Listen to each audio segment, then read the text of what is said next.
Mi querido Jorge Rolón Luna, ¿cómo estás? ¿Qué tal, Leo? Muy buen día. Muchas gracias, Jorge, Para por... Bien, querido. Gracias por atendernos. Bueno, quería hablar contigo un poco de lo que pasó en Tacumbú, pero ir un poquito más allá del simple hecho de las felicitaciones. Y yo creo que está bien que se felicite. Pero bueno, una de las cosas que me quedó en la cabeza es esto de cómo es posible que el Estado se felicite de sacar un preso que ya está preso en una cárcel, digamos. Es un poco extraño esto. Sí, la verdad es que hubo una especie de algarabía generalizada, incluso en muchos medios de comunicación, por lo sucedido. Y como estás mencionando, por una cuestión que no ameritaba tanto, digamos, porque se supone que alguien que está privado de libertad está privado de libertad y en esos ámbitos se supone que se somete a cierta disciplina, a cierto orden que la institución impone. Pero de alguna manera sabíamos que ese señor hace un muy buen tiempo ya había venido construyendo un poder. Ahora yo particularmente sostengo que ese poder que lo fue construyendo lo hizo asociado a la burocracia del sistema penitenciario, no enfrentada a.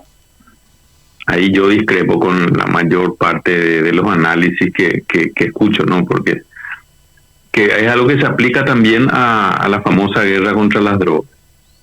Yo sostengo que ahí hay una asociación entre sectores corruptos de la burocracia estatal, de la fuerza de seguridad y los narcotraficantes, antes que una guerra declarada entre ellos. La guerra que solemos ver suele ser por negocio y suele ser entre grupos criminales más bien, antes que una guerra contra el Estado. Y lo mismo en este tema del clan Rotela. Yo decía a quien me quería escuchar en la que previo a este episodio, decía, bueno, si es tan peligroso, ¿por qué no lo sacan de Tacumbú? Él seguía ahí porque evidentemente tenía un acuerdo, un trato.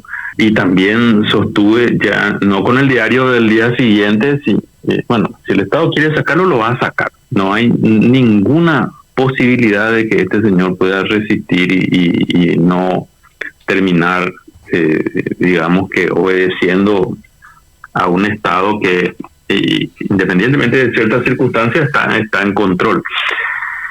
Y los tipos como Rotela son útiles para, en este caso, el sistema penitenciario, porque proveen la mercancía que es objeto de un tráfico que enriquece a funcionarios, que financia campañas y que mantiene sedada a una población que, de lo contrario, por las terribles condiciones de vida en las que se encuentra, no aguantaría sin toda esa droga que corre en el sistema. Esa es un poco mi lectura inicial, digamos, de esta cuestión. Ahora, hemos visto, Jorge, imágenes de gente saliendo desnudos. El mecanismo de prevención de tortura hizo un comunicado, mucha gente le dijo de todo en el Twitter, y ahí uno nota un poco el pensamiento de algunas personas, o sea, tipo, los derechos humanos no existen para los presos, hay que matarlo a todos. Después las equivocaciones de llevar a algunos guardiacárceles mezclados con los propios reclusos. Los que murieron no sabemos, yo no sé hasta ahora si eran los guardias de él, eran microtraficantes.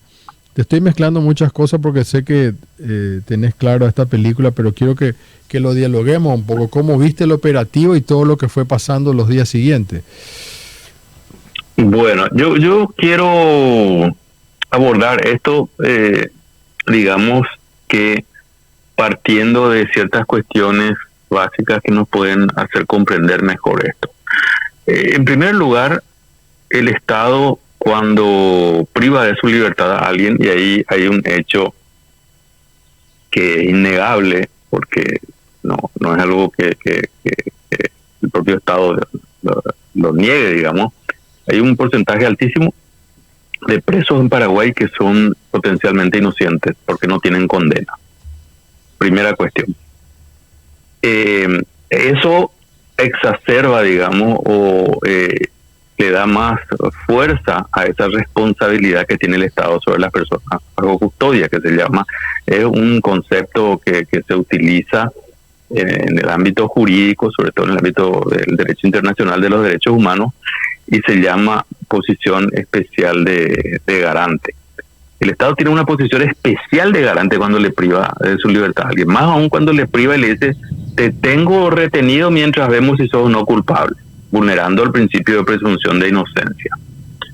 Y esto no es teoría, esto es algo muy concreto. O sea, carece, y lo sostienen numerosos juristas de esto, carece un fundamento de encerrar a alguien en tanto no exista una condena. Estamos tan acostumbrados a que sea así que a veces no nos preguntamos. Dicho esto, esa posición especial de garante le obliga al Estado a garantizar justamente la integridad física, psíquica y la vida de las personas bajo custodia. Cuando las condiciones de encierro son tan malas, hay hacinamiento, hay predominio de grupos criminales dentro de las cárceles, porque eso es algo que a los presos no es que les guste demasiado. Le gustará al clan Rotella y a su asociado o al PSC, pero el tipo que se va porque fue imputado por algún delito que ni siquiera fue violento, por un delito en el cual esta persona ni siquiera, si es que fue culpable, tuvo alguna vinculación con grupos criminales, no le cae simpático entrar ahí y tener que incluso asociarse por la fuerza de estos grupos criminales. Uno, en la teoría, la persona que va presa por prisión preventiva está ahí custodiada mientras se realiza su juicio, pero el Estado le obliga a unas condiciones de vida terribles, a estar a expensas de estos grupos criminales, a tener que integrarse a estas bandas. Digo, le obliga, ojo con esto, porque esa es la situación cuando uno va adentro, como se dice vulgarmente, a pertenecer a estos grupos, muchas veces contra su voluntad. Entonces, estos grupos, o en este caso el grupo de la Jungla o Clan Rotella, haya tenido la posibilidad de tener armas de fuego inclusive adentro, esa es responsabilidad del Estado. No puede ser un atenuante para el uso de fuerza letal como hubo en este caso. Eso no es porque el Clan Rotella es malo y metieron armas ahí, es porque el Estado le permitió. Entonces no es un atenuante. No sé si me explico. Sí, claro. La violencia que fue necesaria para reducir al llamado Clan Rotella o la Jungla es consecuencia de la irresponsabilidad del Estado. Entonces no es un atenuante para los 11 muertos que hubo. No es un atenuante ni una justificación. Esa es responsabilidad del Estado corrupto que ha lucrado, ha medrado con estos grupos criminales a lo largo del tiempo. Y es el gobierno Colorado actual, que es la continuidad del gobierno Colorado anterior, que es a su vez la continuidad del gobierno Colorado anterior. De que no se hagan de los guapitos y de los churros, estamos enfrentando al crimen organizado, porque ellos mismos lo crearon. Sí, ellos crean el problema y después te venden la solución.